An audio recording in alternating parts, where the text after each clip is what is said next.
وسندنا وحبيبنا وحبيب ربنا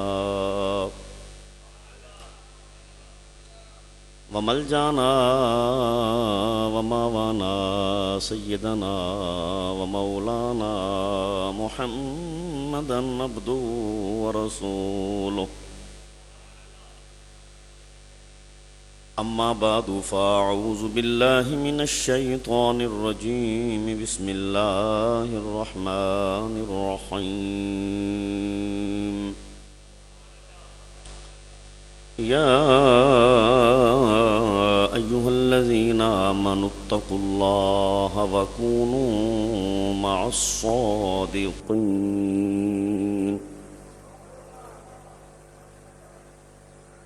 آمنت بالله صدق الله مولانا العلي العظيم وبلغنا رسوله النبي الكريم الأمين ونحن على ذلك لمن الشاهدين والشاكرين والمطمئنين والحمد لله رب العالمين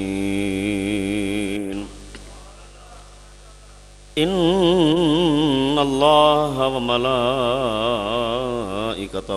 يصلون على النبي يا أيها الذين آمنوا صلوا عليه وسلموا تسليما اللهم صل على سيدنا ومولانا محمد وعلى آل سيدنا ومولانا محمد وأصحاب سيدنا ومولانا محمد عبده ورسوله الصلاة والسلام عليك يا سيدي يا رسول الله وعلى آلك وأصحابك يا حبيب الله الصلاة والسلام عليك يا سيدي يا رحمة للعالمين وعلى آلك وأصحابك يا سيدي يا خاتم النبيين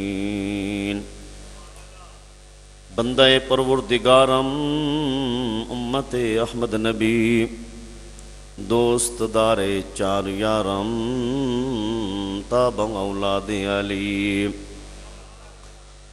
مذہب حنفی دارم ملت حضرت خلیل خاک پائے غوث اعظم زیر سایہ ہر ولی گنج بخشے فیض عالم مظہر نور خدا نوق سارا پیر کامل کامل آرا رہنما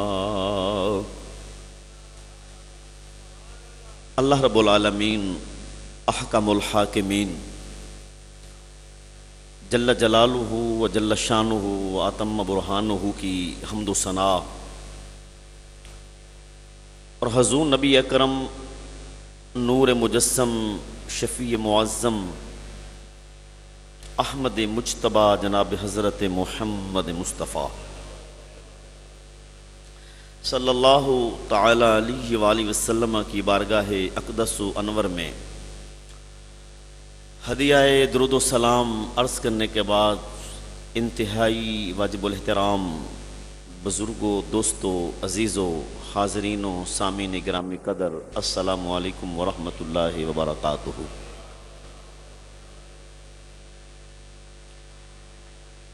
حضور سیدی و سندی حضرت داتا گنج بخش رحمۃ اللہ تعالی علیہ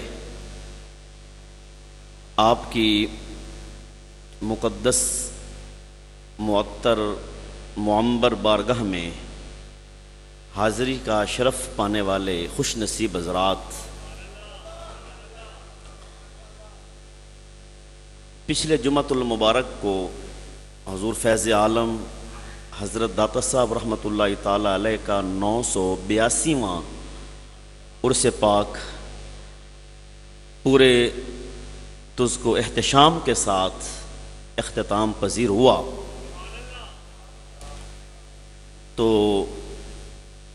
اسی نسبت سے اور اسی حوالے سے آج آپ حضرات کے سامنے کچھ معروضات پیش کرنی ہے۔ قرآن مجید فرقان حمید برہان رشید کی جو آیت کریمہ پڑھی ہے، بڑی مشہور اور معروف آیت ہے۔ اللہ رب العالمین احکم الحاکمین جل جلالہ و جل شانہ نے فرمایا کہ یا ایہا الذین آمنوا اتقوا اللہ وکونوا مع الصادقین، اے ایمان والو تم اللہ سے ڈرو اور سچے لوگوں کے ساتھ ہو جاؤ۔ اللہ تبارک و تعالی نے اس میں دو باتوں کا اہل ایمان کو حکم دیا۔ یا ایھا الذین آمنوا، جہاں بھی یہ حکم آتا ہے تو اس کا ایک خاص پس منظر ہوتا ہے کہ یا ایھا الذین آمنوا کے تحت جو حکم ہوتا ہے وہ ہر انسان کو نہیں ہوتا، صرف ان خوش نصیب حضرات کو ہوتا ہے کہ جن کو اللہ نے ایمان کی دولت سے مالا مال کیا ہوتا ہے۔ اہل ایمان کو، ایمان والوں کو اللہ نے حکم دیا دو باتوں کا۔ ایک فرمایا تقوی اختیار کرو، اتقوا اللہ۔ اب تقوی کیا ہے؟ تقوی کا مفہوم بہت وسیع و عریض ہے، لیکن اگر ہم اس کو سمیٹنا چاہیں چند لفظوں میں تو یوں سمیٹا جا سکتا ہے کہ بندہ ہر اس کام سے اپنے آپ کو بچا لے جو آخرت میں ذلت کا سبب بنے۔ بس دوبارہ عرض کر دیتا ہوں، ہر اس کام سے بندہ اپنے آپ کو بچا لے جو آخرت میں ذلت کا سبب بنتا ہے، اس کا نام کیا ہے؟ تقویٰ ہے۔ اب ہر بندے کو پتہ ہے کون سا کام کریں گے تو اس سے آخرت میں عزت ملے گی اور کون سا کام کریں گے تو اس سے آخرت میں ذلت ملے گی۔ جن چیزوں کا اللہ نے حکم دیا ان کو اپنا لو، جن سے اللہ نے منع کیا ان سے رک جاؤ، یہی تقویٰ ہے۔ اوامر کو بجا لانا، نواہی سے بچنا۔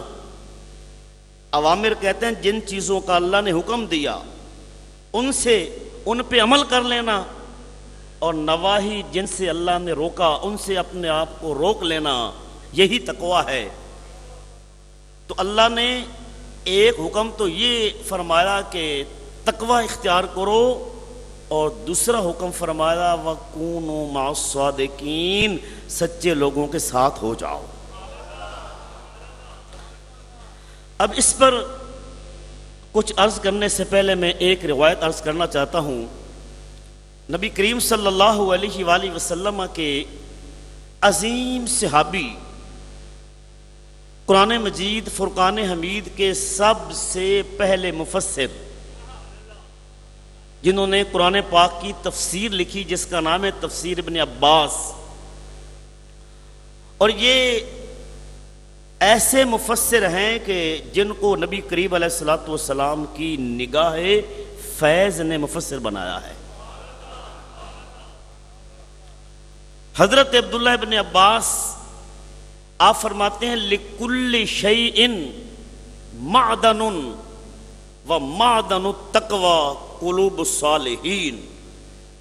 فرمایا ہر چیز کا کوئی نہ کوئی مرکز ہوتا ہے، منبع ہوتا ہے، مصدر ہوتا ہے، جہاں سے وہ چیز دستیاب ہوتی ہے، چیز ملتی ہے۔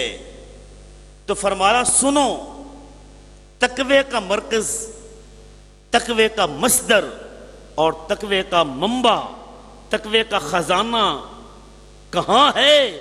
آپ فرماتے ہیں اولیاء اللہ کے دل تقوی کا خزانہ ہوتے ہیں۔ فرمایا ولیوں کی بارگاہ میں آ جاؤ، ولیوں کی بارگاہ میں آ جاؤ، تمہیں تقوی کی دولت مل جائے گی۔ تو اللہ تبارک و تعالیٰ نے بھی یہی حکم دیا، تقوی اختیار کرو اور میرے جو ولی ہیں، جو سچے ہیں، میرے جو پیارے ہیں، ان کے ساتھ ہو جاؤ۔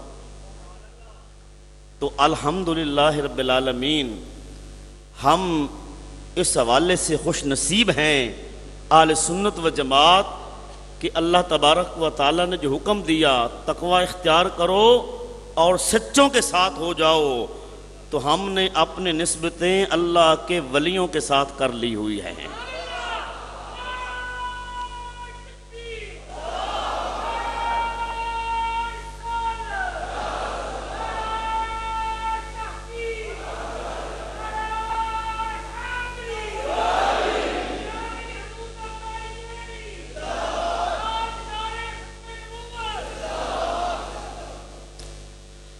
اچھا، اللہ تبارک و تعالیٰ نے فرمایا کہ سچوں کے ساتھ ہو جاؤ، اس کا فائدہ کیا ہوگا؟ نیک لوگوں کی سنگت اختیار کرنے کا فائدہ کیا ہوگا؟ تو سنیے، نیک لوگوں کی سنگت اختیار کرنے کا سب سے بڑا فائدہ، اور یہ آپ کے نالج میں بات ہونی چاہیے کہ اصل فائدہ جو انسان کو ہونا ہے وہ کیا ہے؟ کہ اس کا خاتمہ ایمان پر ہو۔ ایک حدیث پاک آپ نے سنی ہوگی، انما الاعمال بالنیات، تقریباً ہر مسلمان کو یہ حدیث آتی ہے، اسکول کی کتابوں میں اسلامیات کے اندر یہ لکھی ہوتی ہے حدیث، انما الاعمال، کیا مطلب؟ اعمال کا دار و مدار نیتوں پر ہے، جیسی نیت ہوگی اسی کے مطابق بندے کو اجر ملے گا۔ لیکن اس سے اگلی حدیث ہے، میرے آقا علیہ الصلوۃ والسلام نے فرمایا انما الاعمال بالخواتیم، فرمایا اعمال کا دار و مدار خاتمے پر ہے۔ کیا مطلب؟ جیسا انسان کا خاتمہ ہوگا ویسا اس کا حشر ہوگا۔ اب یہ بات، یہی مسئلہ میں نے آپ کو سمجھانا ہے، اللہ کرے کہ مجھے سمجھانے میں آسانی رہے اور آپ کو سمجھنے میں آسانی رہے۔ آئیے مولانا روم رحمۃ اللہ تعالیٰ علیہ آپ کے شعر کا سہارا لے کے، کیونکہ مثنوی مولانا روم جو ہے یہ قرآن اور حدیث کا ترجمان ہے، مثالوں کے ذریعے انہوں نے قرآن اور حدیث کی تعلیم لوگوں کو دی، لوگوں کو قرآن اور حدیث سمجھایا مثالوں کے ذریعے۔ آپ فرماتے ہیں ایک مقام پہ کہ یک زمانہ صحبت با اولیاء بہتر از 100 سالہ طاعت بے ریا۔ کیا مطلب؟ یک زمانہ، ایک لمحہ اللہ کے ولی کی بارگاہ میں بیٹھ جانا 100 سال کی بے ریا عبادت سے بہتر ہے۔ اب یہ شعر ایک استاد صاحب نے اپنے شاگردوں کو سنایا، جس طرح میں نے آپ کو سنایا، کئیوں نے پہلے سنا ہوا ہوگا۔ تو استاد صاحب نے جب یہ شعر سنایا نا، تو ایک شاگرد کہنے لگا استاد محترم مجھے اس کی سمجھ نہیں آئی، دوبارہ فرمائیں۔ استاد صاحب نے دوبارہ پڑھ دیا، یہ اس میں سبق ہے اس لیے میں اس پہ زور دے رہا ہوں۔ استاد صاحب نے دوبارہ پڑھا، یک زمانہ صحبت با اولیاء بہتر از 100 سالہ طاعت بے ریا۔ اللہ کے ولی کی بارگاہ میں ایک لحظہ بیٹھ جانا 100 سالہ بے ریا عبادت سے بہتر ہے۔ شاگرد نے کہا استاد جی اس کی مجھے سمجھ نہیں آئی۔ سمجھ اس لیے نہیں آ رہی کہ ایک طرف اللہ کی عبادت ہے، ایک طرف اللہ کی بولیے عبادت ہے، اور ایک طرف مخلوق کی صحبت ہے، اور عبادت بھی 100 سالہ، اور وہ عبادت جو مقبول ہے جس میں ریاکاری نہیں ہے، کیونکہ اگر عبادت کے اندر ریاکاری آ جائے وہ عبادت بیکار ہے، اللہ کی بارگاہ میں اس کا کوئی فائدہ نہیں ہے۔ آپ کوئی بھی نیکی کرتے ہیں، تھوڑی سی ریاکاری اگر آ جائے کہ لوگ خوش ہو جائیں، لوگ واہ واہ کریں، لوگ بلے بلے کریں، اگر ذہن کے اندر، دماغ کے اندر، دل کے اندر تھوڑی سی یہ بات آ گئی کہ لوگ میرے اس کام پر واہ واہ کریں، تو پھر لوگ ہی واہ واہ کریں گے، اللہ کی بارگاہ سے کوئی اجر نہیں ملے گا۔ اللہ کی بارگاہ سے تب اجر ملتا ہے جب بندہ محض اللہ کی رضا کے لیے کوئی کام کرتا ہے۔ اللہ کرے ہم سارے مسلمان جتنے بھی نیک اعمال کریں اللہ کی رضا کے لیے کریں۔ اللہ ہمیں توفیق عطا کرے کہ ہمارے اعمال ریا سے پاک ہو جائیں۔ کیوں؟ اعمال وہی کارگر ثابت ہوں گے، انہی اعمال کا فائدہ ہوگا جو ریاکاری سے پاک ہوں گے۔ اب شاگرد کہہ رہا ہے استاد سے کہ جی مجھے اس کی سمجھ نہیں آ رہی کہ ایک طرف اللہ کی عبادت اور عبادت بھی 100 سالہ، اور وہ 100 سالہ عبادت بے ریا، جس میں ریاکاری نہ ہو، ایک طرف اللہ کی عبادت ہے اور ایک طرف مخلوق کی صحبت ہے، تو یہ بہتر کس طرح ہوا؟ استاد صاحب نے کہا جی میں آپ کو شعر دوبارہ سناتا ہوں۔ انہوں نے پڑھا، یک زمانہ صحبت با اولیاء بہتر از لکھ سالہ طاعت بے ریا۔ اللہ کے ولی کی بارگاہ میں ایک لمحہ بیٹھ جانا لاکھ سال کی عبادت سے بہتر ہے۔ وہ شاگرد بیچارہ اور پریشان ہو گیا، وہ کہنے لگا استاد جی 100 سال کی سمجھ نہیں آ رہی تھی، آپ نے اٹھا کے لاکھ سال تک پہنچا دیا، اب تو یہ مسئلہ اور بھی گنجلک ہو گیا، مشکل ہو گیا، آپ نے مشکل کر دیا۔ اب استاد صاحب سمجھانے لگے، فرمایا بیٹا سنو، اگر اللہ تعالیٰ کسی کو لاکھ سال عبادت کی توفیق دے دے، اللہ تو قادر ہے، اللہ اس بات پہ قادر ہے کہ نہیں ہے؟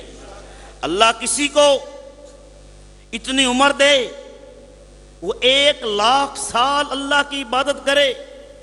آپ نے فرمایا مجھے بتاؤ، اگر کسی کو 1,00,000 سال عبادت کا موقع ملے، اس میں وہ عبادت کرے، تو بتاؤ اسے یہ یقین دہانی ہو سکتی ہے کہ میرا خاتمہ ایمان پر ہوگا؟ یعنی 1,00,000 سال عبادت کرنے کے بعد کیا اسے یقین دہانی ہو جائے گی کہ میرا انجام اچھا ہوگا؟ کہا جی نہیں، قرآن موجود ہے، قرآن کے اندر مثالیں موجود ہیں، بڑی بڑی عبادت کرنے والے ان کا انجام اچھا نہیں ہوا۔ مثلا شیطان کو لے لیجئے، قرآن میں موجود ہے، شیطان معلم الملکوت ہے کہ نہیں ہے؟ فرشتوں کا استاد ہے کہ نہیں ہے؟ امام الملائکہ ہے کہ نہیں ہے؟ خطیب الملائکہ ہے کہ نہیں ہے؟ طاغوس الملائکہ ہے کہ نہیں ہے؟ دنیا کے چپے چپے پر شیطان نے عبادت کی، کوئی جگہ نہیں جہاں پہ شیطان نے عبادت نہ کی ہو، جگہ جگہ پہ عبادت کرنے والا شیطان اللہ کی بارگاہ سے جب راندہ درگاہ ہوا، دھتکارا گیا، اللہ نے فرمایا فخرج منہا فإنک رجیم، نکل جا میری جنت سے، تو مردود ہے، وَإِنَّ عَلَيْكَ لَعْنَتِي إِلَىٰ يَوْمِ الدِّينِ، قیامت کے دن تک تیرے اوپر لعنتیں برستی رہیں گی۔ اتنے عبادت کرنے والا، دنیا کے چپے چپے پر عبادت کرنے والا جب دھتکارا گیا، نکل گیا، رسوا ہو گیا، عبادت کام نہ آئی۔ ایک دنیا کی مثال بھی سن لیجئے، دنیا کی مثال، قرآن مجید سورہ اعراف 9واں پارہ آیت نمبر 176، بزرگوں نے نام سنا ہوگا بلعم باور کا، اگر نہیں سنا تو میں آج بتا دیتا ہوں۔ بلعم باور یہ بنی اسرائیل کا بہت بڑا عابد تھا، زاہد تھا، مستجاب الدعوات تھا، سابقہ کتابوں کا عالم تھا، اور اتنا اس کو اللہ نے مقام دیا ہوا تھا، زمین پر بیٹھ کے عرش الہی کا نظارہ کر لیتا تھا۔ توجہ نہیں فرمایا آپ نے؟ زمین پر بیٹھ کے عرش الہی کو دیکھ لیتا تھا۔ 12,000 طالب علم اس کے پاس پڑھتے تھے، اس کا درس نوٹ کرتے تھے۔ انتہائی متقی پرہیزگار آدمی تھا۔ 300 سال تک عبادت کی۔ کتنی عبادت کی؟ بولیے بولیے۔ 300 سال تک عبادت کی، لیکن جب اللہ تبارک و تعالیٰ نے اس کو رد کیا، قرآن میں موجود ہے، فرمایا وَلَوْ شِئْنَا لَرَفَعْنَاهُ بِهَا وَلَكِنَّهُ أَخْلَدَ إِلَى الْأَرْضِ وَاتَّبَعَ هَوَاهُ۔ اتنا عابد، زاہد، عالم، مستجاب الدعوات، نفسانی خواہشات کے پیچھے پڑا، سارا کچھ ضائع ہو گیا، سارا کچھ ضائع ہو گیا، علم نہیں بچا سکا، اس کی عبادت اس کو نہ بچا سکی۔ اب جو مسئلہ میں سمجھانا چاہتا ہوں وہاں تک آ گیا ہوں۔ میں سمجھانا یہ چاہتا ہوں، عبادت کرنے سے بندے کو یقین نہیں ہو سکتا کہ میرا انجام اچھا ہوگا۔ اب انجام اچھا کس طرح ہوگا؟ میرے آقا علیہ الصلوۃ والسلام کی حدیث ہے، فرمایا ہم رجال لا یشقی بہم جلیسہم، فرمایا میری امت کے جو ولی ہیں، ولی، ان کی بارگاہ میں بندہ آ جائے اس کا انجام اچھا ہی ہو جائے گا۔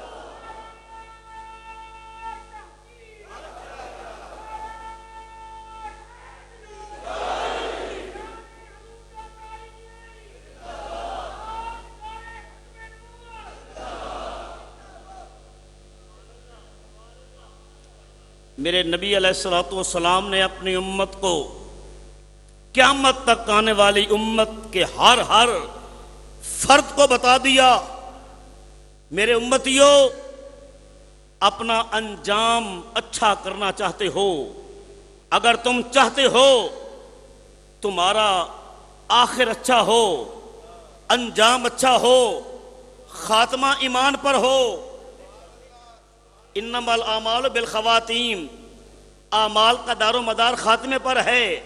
اگر خاتمہ ایمان پر ہو گیا کامیابی، اگر خاتمہ ایمان پر نہ ہوا تو ناکامی۔ تو فرمایا ولیوں کے پاس بیٹھنے والا بندہ بدبخت نہیں رہتا۔ اور بدبخت کون ہوتا ہے؟ بدبخت اسے کہتے ہیں کہ جس کا خاتمہ ایمان پر نہ ہو۔ بدبخت کسے کہتے ہیں؟ جس کا خاتمہ ایمان پر نہ ہو۔ تو ہمارے آقا صلی اللہ علیہ وآلہ وسلم نے ہماری رہنمائی فرما دی، میرے امتیوں، اگر چاہتے ہو تمہارا خاتمہ ایمان پر ہو، اچھا خاتمہ ہو، فرمایا تم ولیوں سے پیار کرنا شروع کر دو۔ تم ولیوں سے پیار کرنا شروع کر دو گے، اللہ تمہارا خاتمہ ایمان پر فرما دے گا۔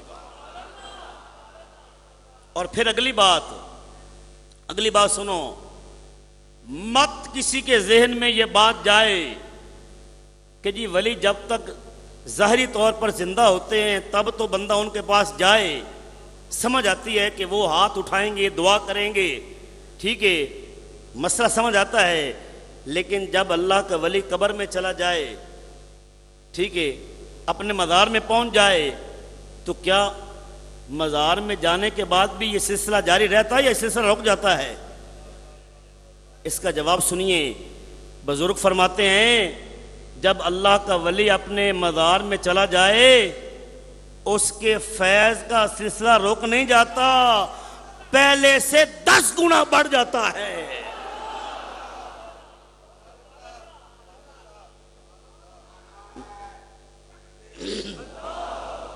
پتہ ہی کیوں؟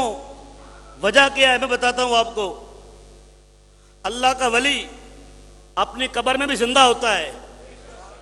ہاں الحمدللہ میرے پاس دلائل موجود ہے، میں پکی بات کر رہا ہوں، اور یہ ممبر وہ ہے، داتا حضور کا ممبر ہے، یہاں سے جو بات ہوگی انشاءاللہ پکی بات ہوگی۔ ہاں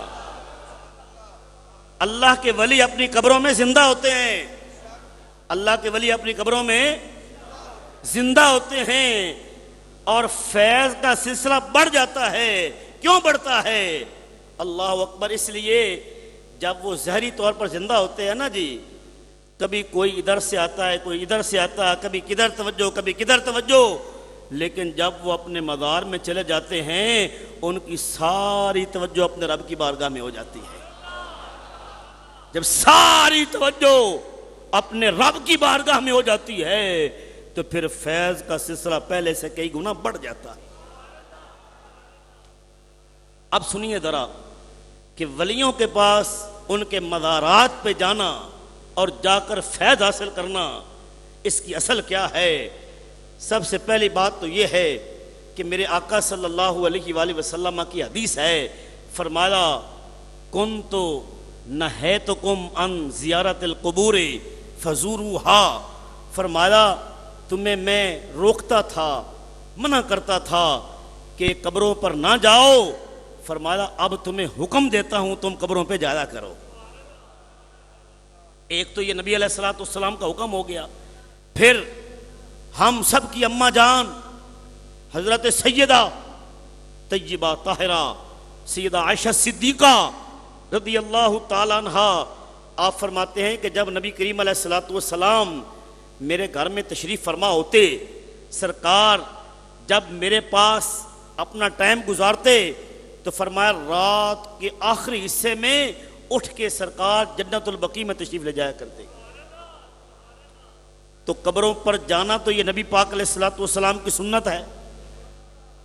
اور پھر اس سے اگلی حدیث میرے آقا علیہ السلام فرماتے ہیں من زارا قبر ابویہ او احدہما فی کل جمعۃ غفر لہ وکتب برا او کما قال، میرے آقا علیہ السلام نے فرمایا جو خوش نصیب بندہ ہر جمعے کو اپنے والدین یا کسی ایک کی قبر پہ جاتا ہے اللہ اس کے گناہ معاف فرما دیتا ہے، اللہ اس کے گناہ معاف فرما دیتا ہے، وَكُتِبَ بَرًّا، اور اللہ اسے نیکوکاروں میں شامل فرما دیتا ہے۔ ٹھیک ہے، تو اگر والدین کی قبر پر جانے سے یہ فیض ملتا ہے کہ بندے کے گناہ بھی معاف ہو جاتے ہیں اور بندے کا شمار نیک لوگوں میں ہو جاتا ہے، اگر والدین کی بارگاہ میں جانے سے یہ فیض مل سکتا ہے تو اللہ کے ولی کی بارگاہ میں جانے سے کتنا فیض مل جائے گا۔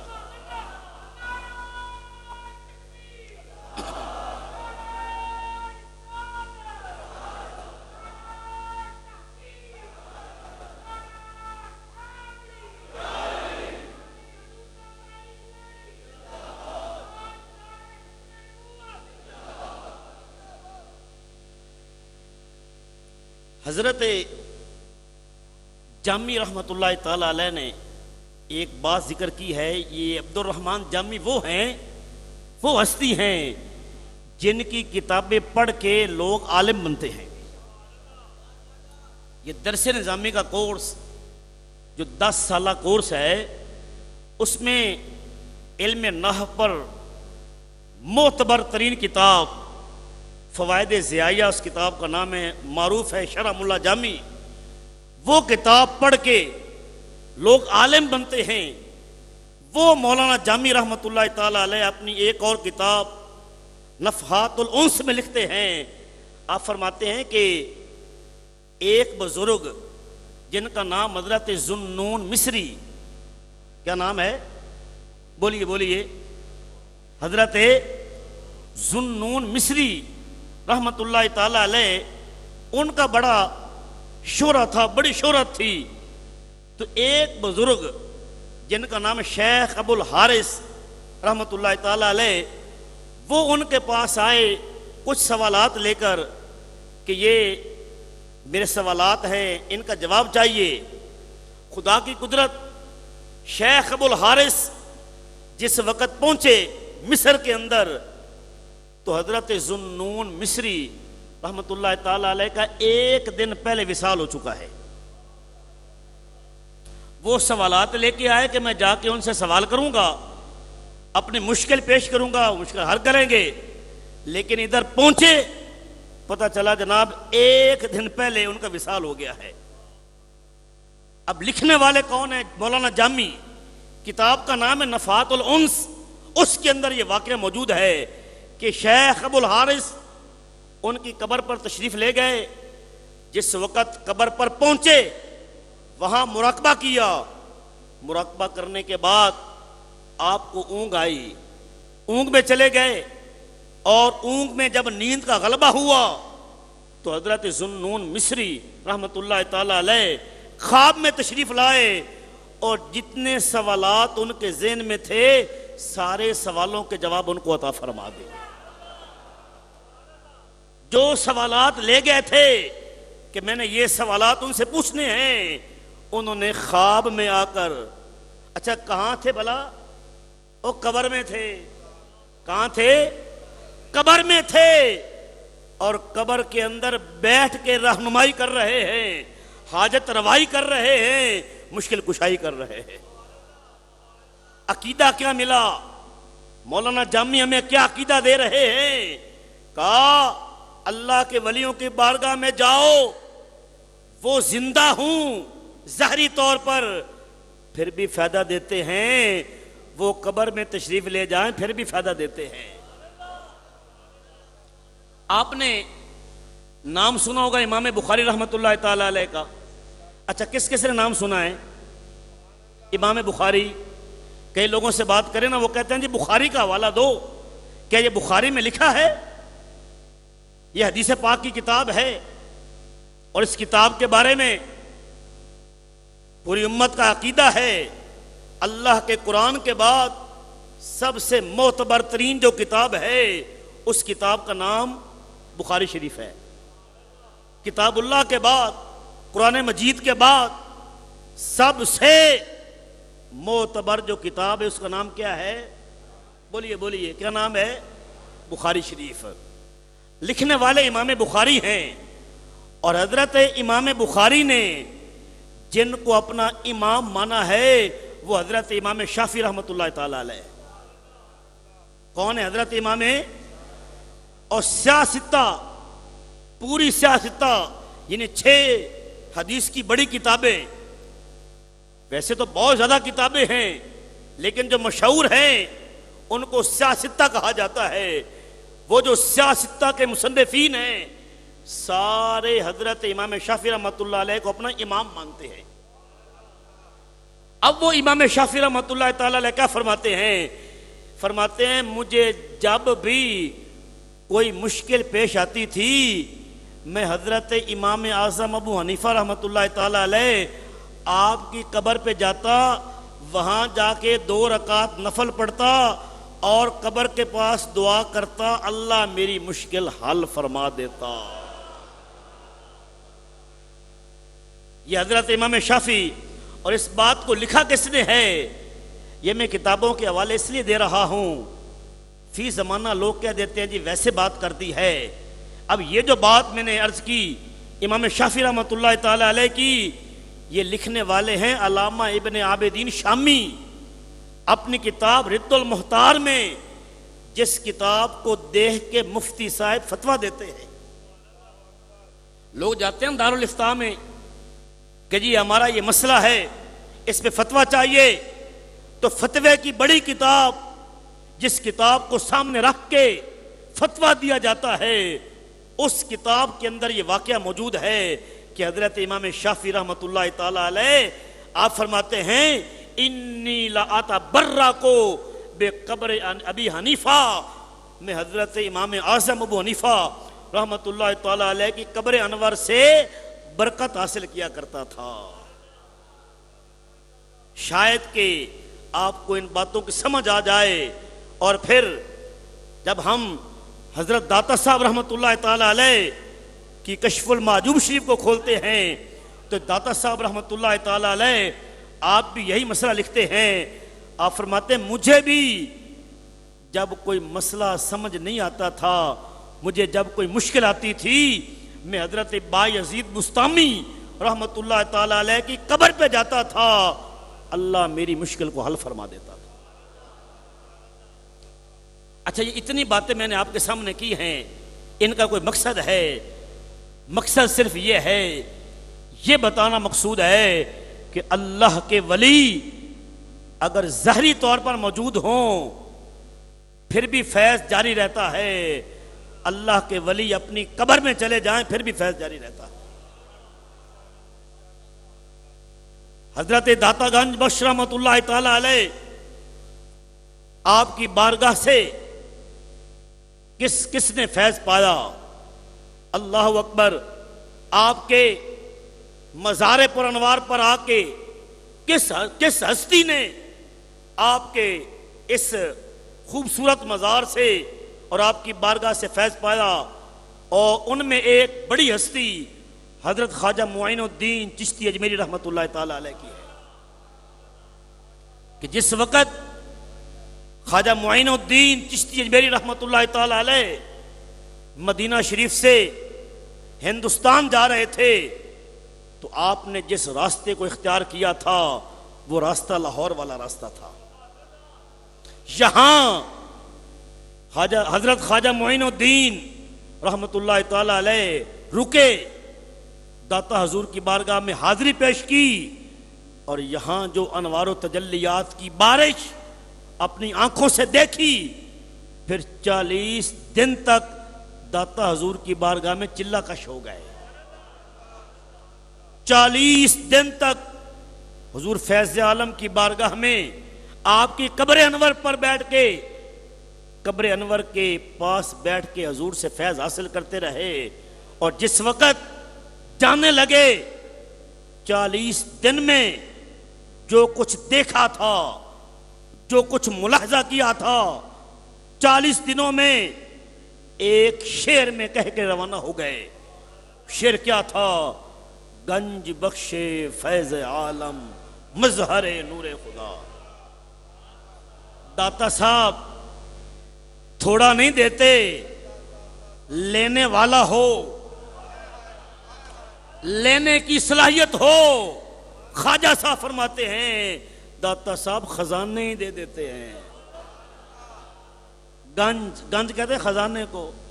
گنج بخش فیض عالم ہیں، عالم جہان کو فیض دیتے ہیں. مظہر نور خدا، اللہ کے نور کا مظہر ہیں. اور آگے فرمایا ناقصاں پیر کامل، ہم جیسے ناقصوں کے پیر کامل ہیں. کاملاں را رہنما، فرمایا کامل بھی آ جائے حضور ان کی بھی رہنمائی فرما دیتے ہیں. سبق کیا دیا؟ حضور فیض عالم کی بارگاہ سے خالی کوئی نہیں جاتا ہیں، بس نیت صاف ہونی چاہیے. نیت صحیح ہو، عقیدہ درست ہو. میرے فیض عالم اتنا نوازتے ہیں، اتنا نوازتے ہیں، خدا کی قسم جھولی تنگ پڑ جاتی ہے، عطائیں ختم نہیں ہوتی. اللہ تعالیٰ مجھے آپ سب کو سمجھنے کی، عمل کرنے کی توفیق عطا فرمائے، سنت ادا فرما لے.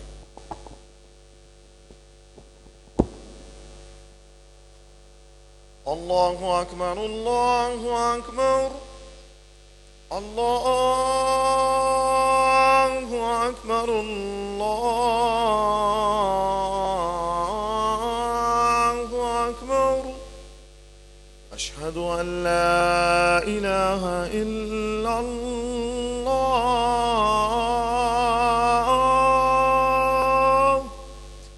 اشہد ان لا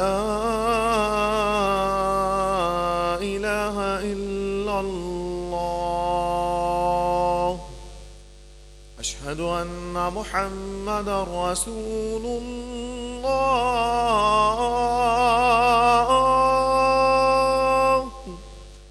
أشهد أن محمدا رسول الله.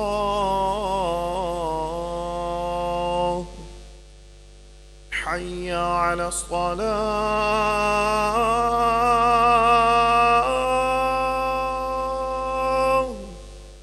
حي على الصلاة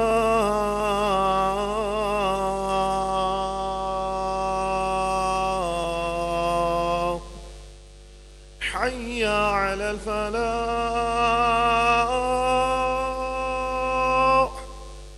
حي على الفلاح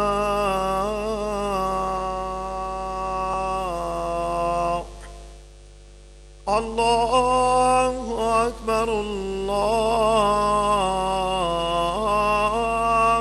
أكبر لا إله إلا الله.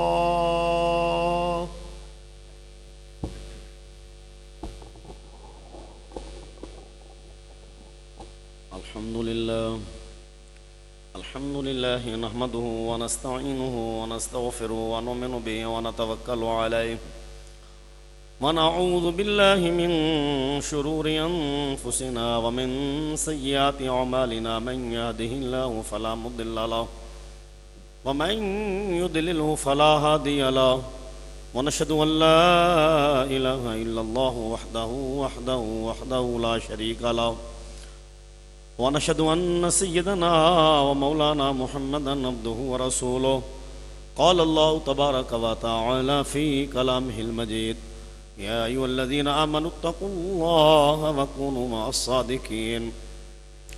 بارك الله لنا ولكم في القرآن العظيم ونفعنا وإياكم بالآيات والذكر الحكيم إنه تعالى جواد قديم كريم ملك بر رؤوف رحيم.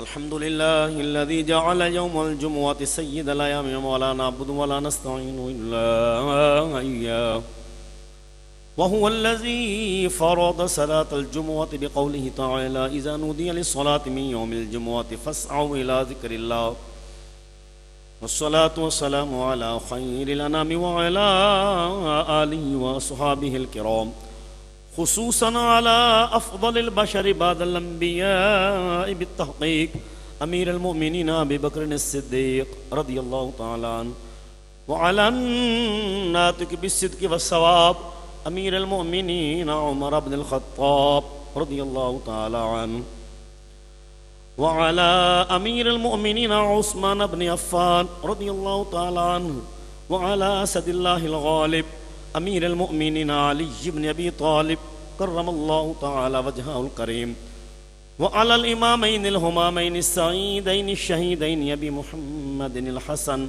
وأبي عبد الله الحسين رضي الله تعالى عنهما وعلى سائر الصحابة والتابعين رضوان الله تعالى عليهم أجمعين.